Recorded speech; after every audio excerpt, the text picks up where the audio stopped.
Welcome to The World as You'll Know It. I'm your host, Kurt Andersen.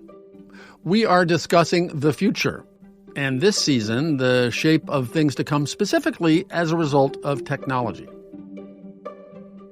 I don't have to tell you the ways we live now, thanks to ubiquitous devices and connecting with friends and strangers digitally more than in person, and getting information 24/7 and misinformation, and having our personal digital lives constantly mined and sold to companies who want to sell us things or make us behave differently. But how is all of this reshaping our minds and how we think? And the minds of younger people who've only lived in this networked digital era. To explore all of that, I am talking with Alison Gopnik. She is a professor of psychology and philosophy at the University of California at Berkeley and one of the best-known cognitive scientists around. She's famous for her research on children's minds, especially, and books like The Scientist in the Crib and The Philosophical Baby. She has also been collaborating with computer scientists working on artificial intelligence to try to help them figure out how to program AI to learn more like children do. Alison, welcome to The World as You'll Know It. Glad to be here. So I want to start with, but then extend far beyond your specialty, which is to say babies and children and how they think and learn and all of that, and the effects of digital technology on them. Is there any evidence, studies, experiments, or otherwise that you trust that total internet natives, I'm not just saying people younger than you and I, but like 25 and younger who grew up with broadband, grew up with smartphones, are mentally different than their elders? Yeah, I think that's a really good question. And one thing that's interesting about thinking about childhood in this context in particular is that one of the things that I argue is that in some sense the function of childhood is to allow technological and cultural change. So what's happened, not just recently, for as long as we've been human, because we have culture and technology, those are two of our biggest human characteristics, is that each new generation gets to revise and change and shape and figure out the environment that it's in a way that's different from the previous generation. And the interesting thing in terms of our more modern technology and life is that there's this kind of trope where every time a new technology gets introduced, everyone's convinced that it's going to be terrible for kids. And it's funny that the sort of it's going to be terrible for kids comes in before the it's going to be terrible for all of us. I just saw a wonderful study, a longitudinal study that was actually done at Berkeley, starting in the 1920s, where they started interviewing a bunch of families and their children. And sure enough, in the 1920s, what they said was movies. Movies are just destroying the next generation. That's, you can see they spend all their time going to the movies and it's destroying their minds. And in the case of television, it occurs to me that the debate and the inquiry about whether television was good for you or not has lasted longer than television. So now we don't have kids watching broadcast television, and we're still saying, well, there's not actually very good evidence one way or another, but it sure doesn't look like television has these negative effects. And by the way, the same thing's true with the internet. So there's already been a bunch of studies about adolescents in particular, looking at relationships between screen time use and mental health. And just what comes out over and over again, it sort of doesn't matter what technology it is, it doesn't matter when the study's being done. There might be some little effects around the edges for kids who are already vulnerable, but you just don't see big consistent effects.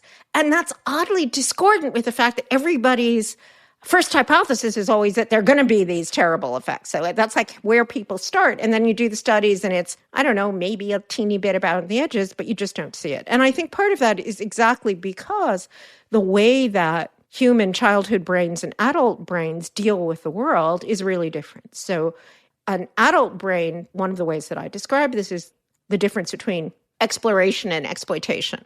So adult brains are really designed to act effectively. So they have lots and lots of assumptions and knowledge about how the world works. And then they use that knowledge that they've accumulated to do things and do things effectively. And childhood brains are really different. Childhood brains are really designed for learning for what neuroscientists call plasticity, changing, figuring out the environment around them. Not terribly good at doing things like, putting on your jacket and getting to preschool, or even if you're a teenager, actually going out in the world and acting effectively. But the result of that is that when you take that kind of brain and put it in a new environment, with the adult brain is kind of disrupted. It's confusing. It's distracting. It requires a lot of top-down attention, a lot of top-down work. Whereas that's what child brains are for, is to take that new information and take it in and make sense out of it and make some kind of coherent picture.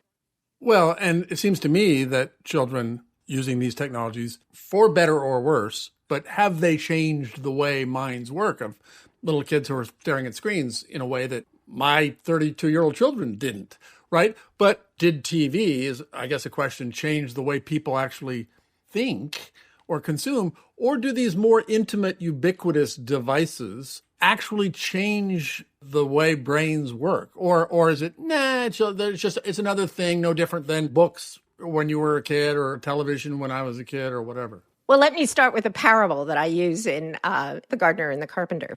So here's a story, one of these creepy dystopian stories about a device. There's a woman, and from the time she's 2 or 3, she's on this device all the time. That's what she spends her time doing. She goes to school, but instead of paying attention to the lessons, she's got the device, she's looking at the device.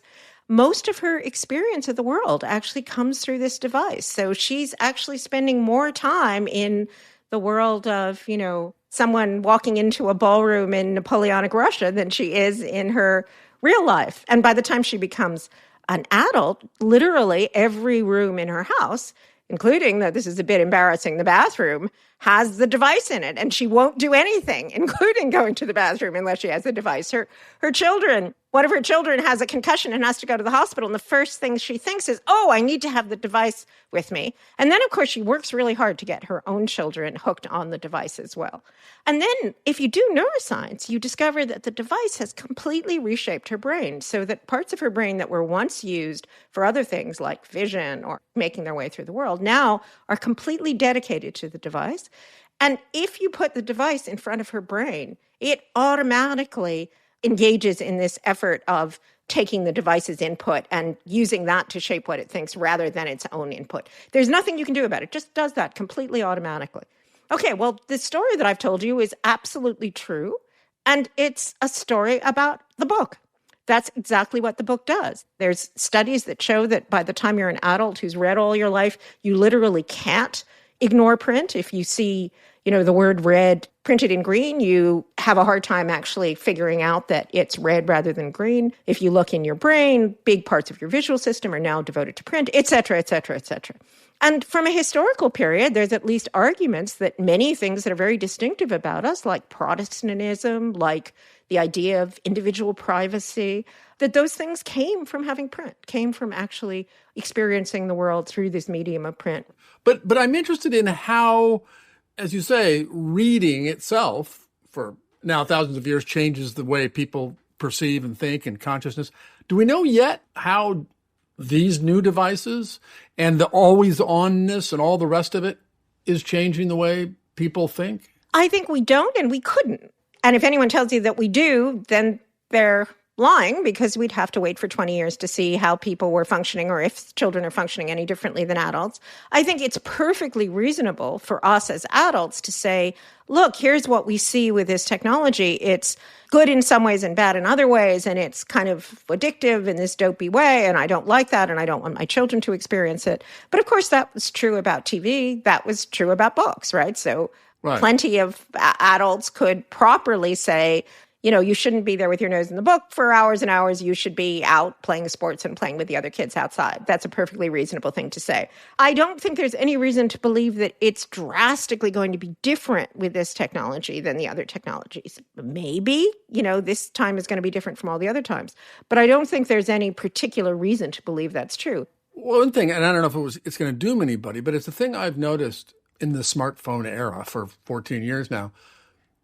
Parents and caregivers giving a lot less attention to the babies and toddlers in their care because of phones. It's just, I haven't seen the studies, but my daily anecdotal experience of that is that it's true.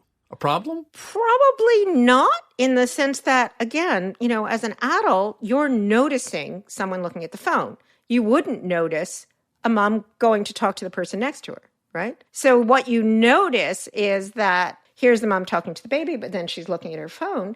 For most of human history, mothers have been working at the time that they had babies. Yeah. If you have a baby on your chest while you're digging for roots or you're planting, right? I think there's lots of evidence that for most of history, parents have been busy. They've been paying attention to lots of different things. They don't have this kind of narrow, focused attention just on the baby. So it's not clear that what's happening with the phones is qualitatively different from what's happened for most of history when grown-ups were busy and babies were learning by looking at the busy things that the grown-ups were doing. Yeah. It's more that it's something that's different for us, so it becomes very noticeable. You're reassuring to all parents, grandparents, and everybody on these scores. But let's talk about adults. Mm-hmm. Maybe I can get you to admit or agree that these technologies are not good for adults. Because I think it is misframed. And, it's going to hurt the children. It's going to hurt the children. No, but when we see, for instance, and most obviously, the exciting falsehoods and alternative realities that are propagated in these various information silos that we now have, that seems like a big problem that we need to figure out how to begin fixing, right? No? Well, I think, again, I don't want to sound too... Dr. Pangloss? Yeah, no, not Dr. Pangloss, but it's on the one hand and on the other hand. So when print first became, not just first appeared, but first became cheap and something that everybody could use publicly and sort of ubiquitous in the 18th century, one of the things that happened was that there was this great explosion of scurrilous, libelous misinformation. There's a wonderful book by Robert Darnton called The Literary Underground in the Ancien Regime. It's one of my favorite books, way before anything about the internet, describing how, there was Marie Antoinette pornography and, the Marie Antoinette let them eat cake. That was an internet meme that nowadays we'd have a fact check about. No, Marie Antoinette did not say let them eat cake. So there was this explosion of disinformation and misinformation. And the punchline is, and the only bad thing that happened was the French Revolution, right? So other than that, there weren't any negative effects. Now, obviously, the French Revolution was a big historical event with lots of negative consequences that came out of that. But again, it's not as if this is the first time that this has happened in human history. And there's a kind of back and forth between, on the other hand, when you start having curated, less Wild West kinds of forms of media, right? So then you end up having regulation, you end up having just a few sources of information, which was kind of like our media ecosystem, say, when you and I were growing up. That has a lot of advantages in terms of not having a lot of scurrilous nonsense around, but it has disadvantages because that meant that the three networks could control the information that people heard, and there were things that people didn't hear because they weren't on the three networks. That's not to say everything's fine, we shouldn't do anything about it. What we need, and I think a lot of people in the tech world themselves are realizing this, we need the equivalent of code. We need the equivalent of regulation. We need to figure out what we could do to make the system work better. And that's a really important, urgent problem. But again, it's not different from the important, urgent problem of regulating technologies that we've had as long as we've been human. My grandson comes to our house, and the two things that he does are he does VR for half an hour, and then we read Lord of the Rings for 2 or 3 hours. And he pointed out, the thing that's great about Tolkien is he has all this stuff about exactly, where you turn left and you went south and then you came out to another place after 3 miles. He said, it's just like he does VR, but he just does it with books, right? He puts you in the alternative reality. No, totally. Absolutely. And the maps. I mean, he was almost a game designer ahead of his time. Yeah. You could see how much he would have enjoyed the idea of having this alternate universe that then you could. He did have the alternate universe. So again, this is not to be panglossic about it, but just to say, I think, as with nourishment or anything else, what we want both as adults and for our children is to be able to have a kind of balanced diet of these different kinds of forms and to have enough both social institutional norms and, legal, political norms and regulations to bring out the better parts and get rid of the more dangerous parts. And you talk very interestingly about the Sorcerers Apprentice problem, which is to say that You say AI thinks it's doing what the creator wants, but it gets it disastrously wrong. And the way Mickey Mouse flooded everything with the broom, that's what AI is doing. And as you say, it's because people click on things that outrage them and make them scared. And that's what looks interesting. And so that's what they're given. And that is a real problem. Yes, we have to figure out how to regulate that. But how does that happen when these businesses, being businesses, make their money by selling ads, which depend on maximizing clicks? So, let's make people upset because that's what makes them keep clicking, right? Right. Yeah, I mean, so the apocalypse there's a famous thought experiment by Nick Bostrom talking about AI. So one of the other things that I've been doing is working with a lot of people in AI, thinking about how AI is going to work. Bostrom's analogy is, imagine the paperclip apocalypse. The paperclip apocalypse is that you tell the AI to make paperclips, and it goes out and turns everything in the world into a paperclip. Now, current AI aren't in that ballpark, but my colleague Tom Griffiths has pointed out, you could sort of say something like that has happened, not with AI, but with social media and attention, that we sort of have the attention apocalypse where we told our media, it seemed like a good idea to say, give me something that I want to see, give me something that I'm interested in. And then it turns out that what it did was sort of the equivalent of producing too many paper clips, where it gave us things that we wanted to see, even if at a meta level, we didn't really want to because they have those be outrage the us and things that we scare want. us. Yeah, exactly. right. That's right.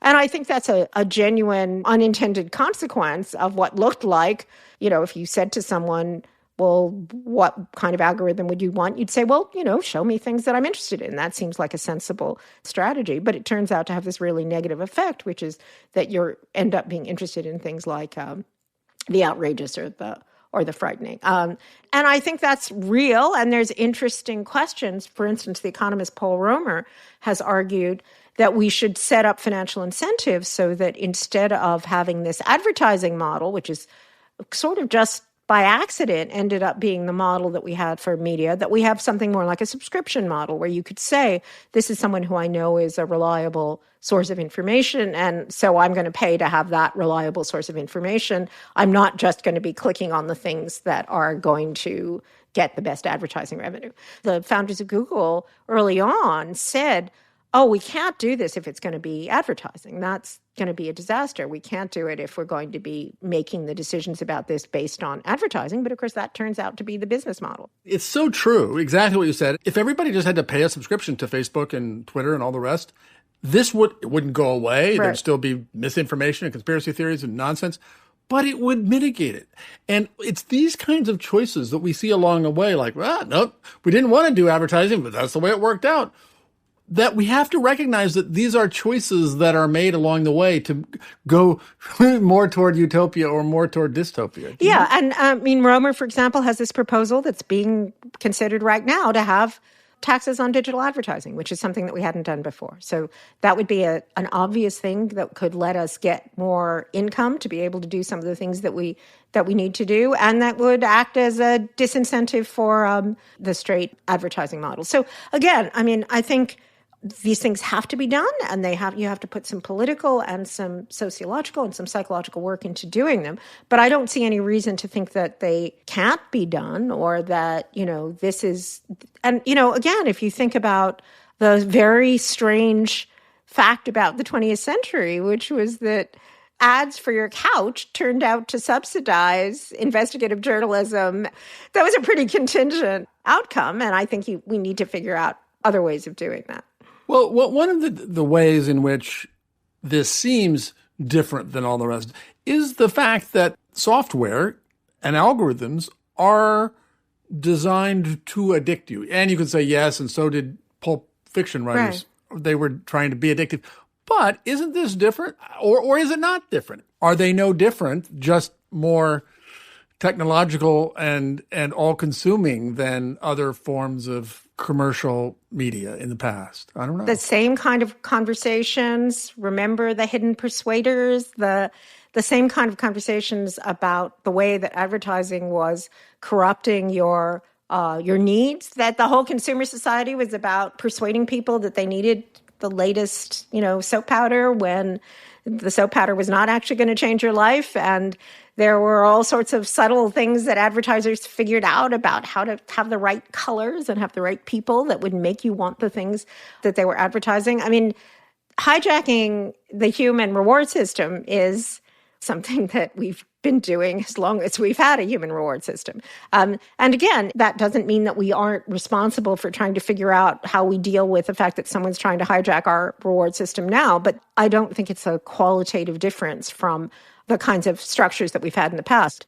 An interesting point you made that I hadn't really thought about is that social media and the internet in general allow us, as humans have never had before, by orders of magnitude, all of these people with whom they are connected in some kind of social interactions, whether it was hunters and gatherers or even people in cities. We have never had such ability to be connected with so many people, friends, acquaintances, strangers. That is a really new condition and right. And we don't know how that's going to go, what the effect of that's going to be. It's interesting that when you talked about the kinds of things that people worry about with the internet, they're very much like the things people worry about with cities. You're in a crowd, but you're alienated and you're lonely at the same time. You can interact with many, many more people. And we have lots of reason to believe that cities, for example, allowed innovation just by sheer virtue of being cities, that you get more innovation in when people are in this literally and physically in the same place. But you get more alienation. You don't have those, you have this kind of trade-off between what people sometimes call strong ties and weak ties. You don't have the kind of strong ties that you have in a family. It's actually a very interesting comparison.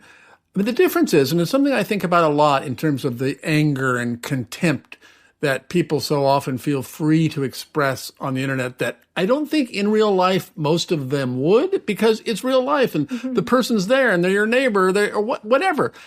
The people online seem less real. They seem like characters in a game, and therefore I can call them horrible things or mob them because there is no physical proximity.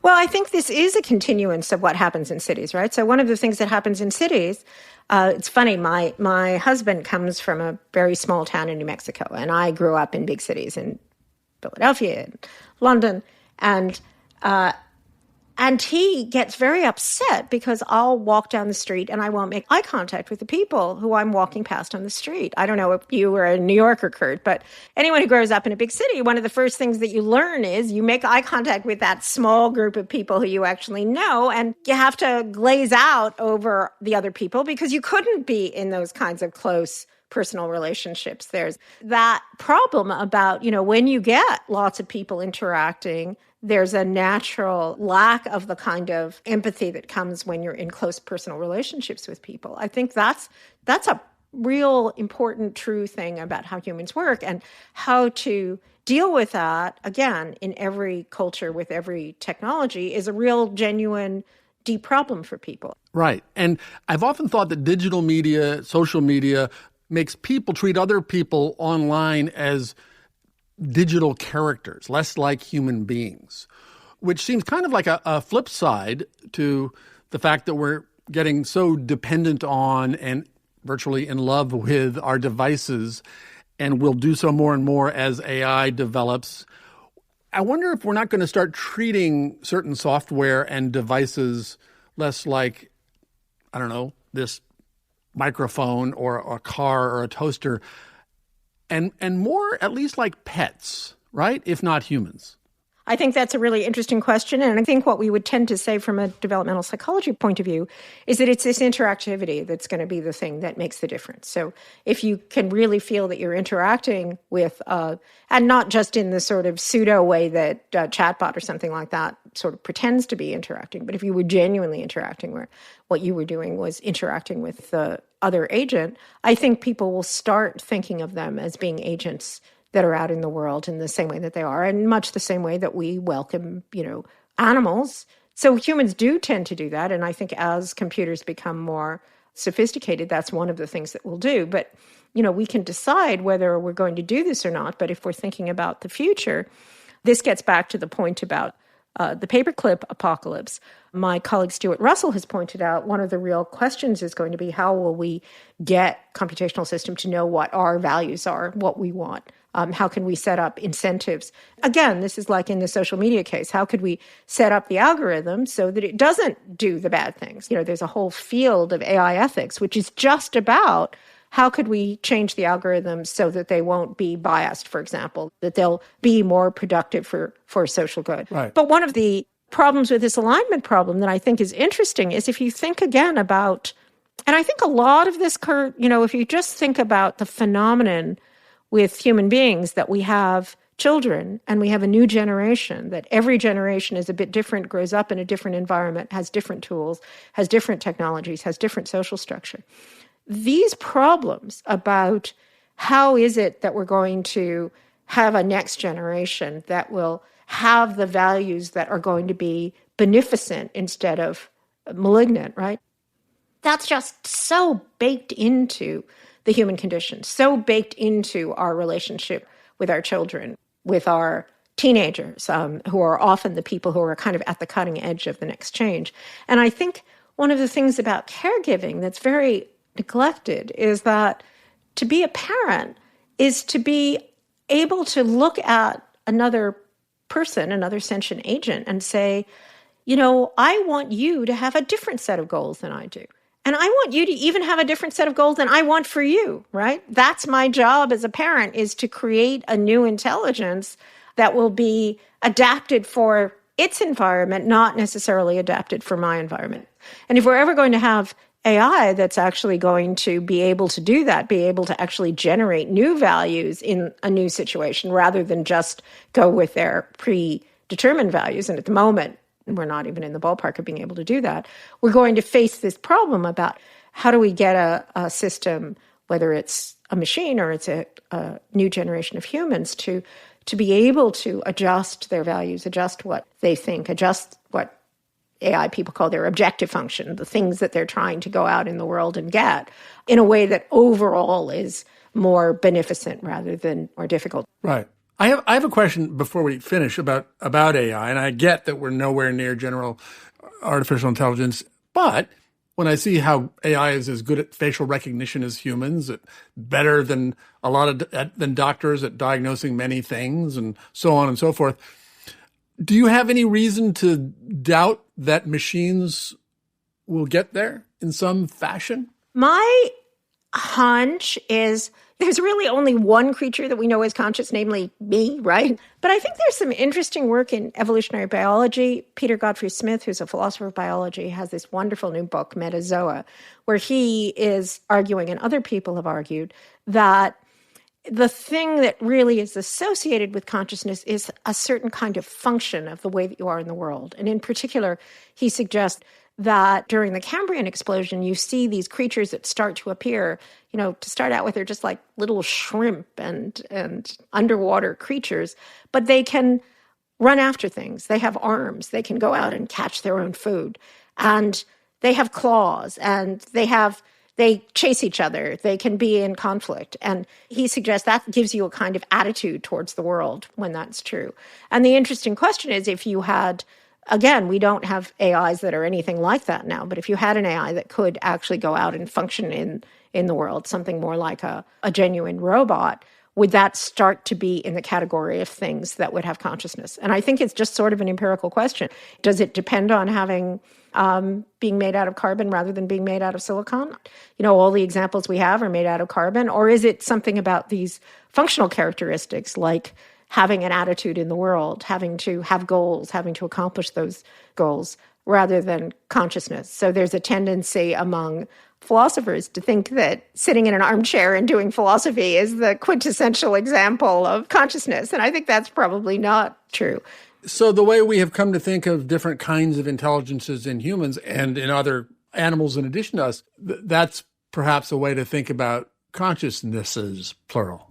I think that's exactly right. And one of the things that I'm writing about now and thinking about a lot is the diversity of intelligences, the incredible range of different kinds of intelligence that we see across different ages of human beings, the difference in the intelligence of adults versus children across different species, the intelligence of an octopus versus the intelligence of a primate or a crow. Those are all creatures that are amazingly intelligent, but they're all intelligent in really different ways that reflect their ecology. And I think even, adult humans find ourselves being intelligent and in states of consciousness that are really different at different times. The kind of narrow focus on what an outcome is going to be is really different from when we're meditating and we're open to all the things that are going on around us, or when we're playing, or when we're thinking in a fictional way.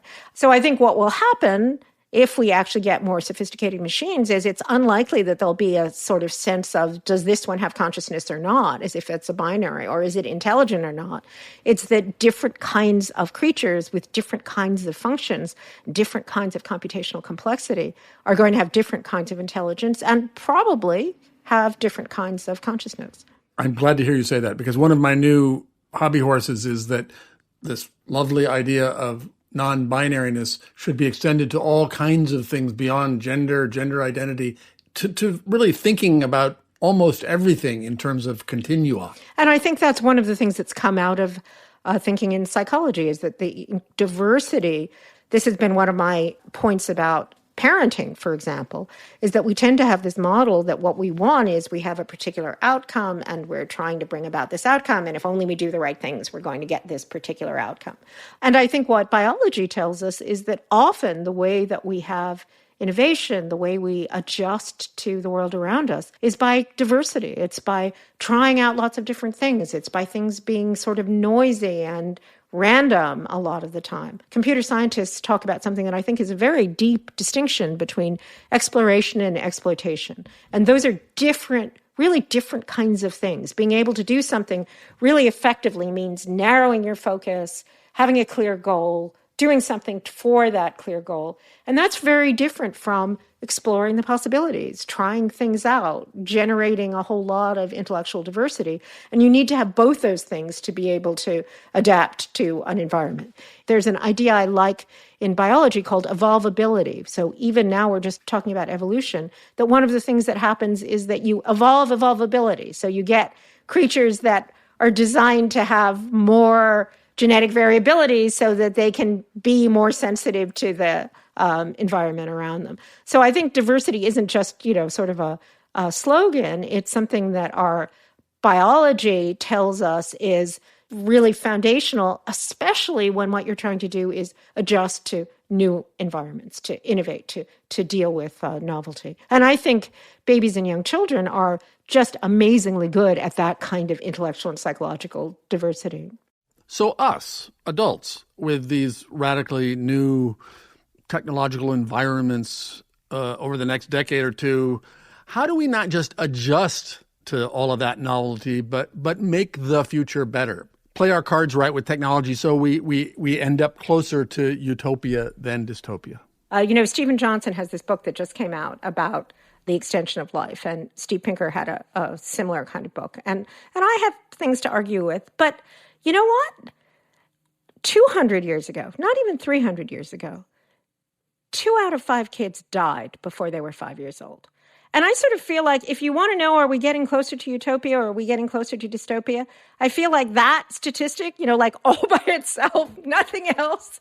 Just if you say, look, here's what's happened. Your child is less likely to die. I think I'll take that, right? I'll take, I'm bored and irritated by Twitter on the one hand, but then, my kids aren't dying on the other. No. And that's all science and technology. Exactly. So that's the fact that the science and the combination, and this is a nice point in Stephen's book, the combination of the science and technology, and then this very unsung bureaucracy, public health, regulation, making sure that the water is clean in your sewers, making sure that your milk is pasteurized. I mean, all these very dull, everyday civil service kinds of things combined with the science, that's made an enormous difference in these really foundational parts of our life, like, do our kids die young? Not to mention, do we die young? Do we have accidents? Do we, die of lightning strikes?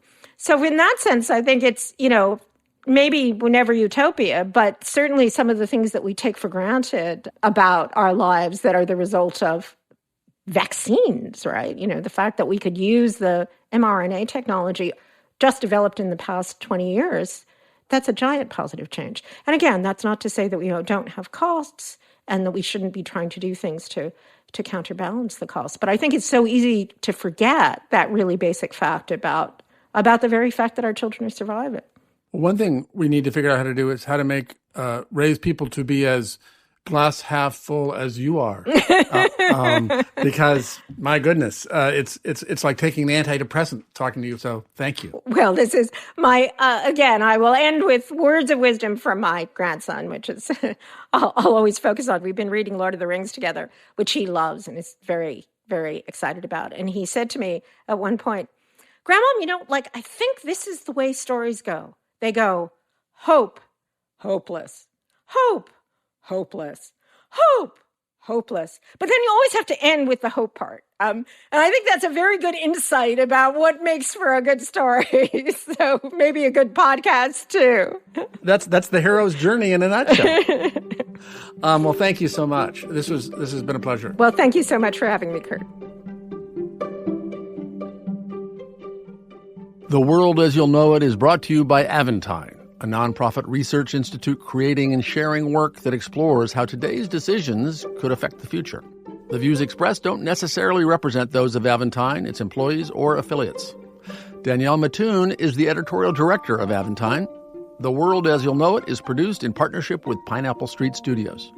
On our next episode of The World as You'll Know It, my guest is Roger McNamee.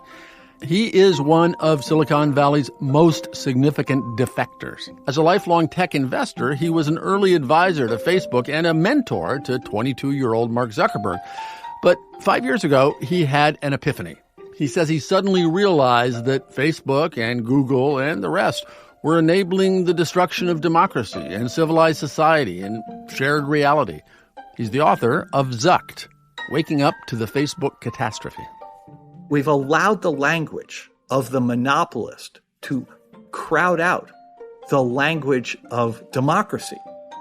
We need more risk-taking in the entrepreneurial world. We need more risk-taking in technology. We need the rewards to go disproportionately to those people who make the world a better place and be taken away from those who are demonstrably harming us.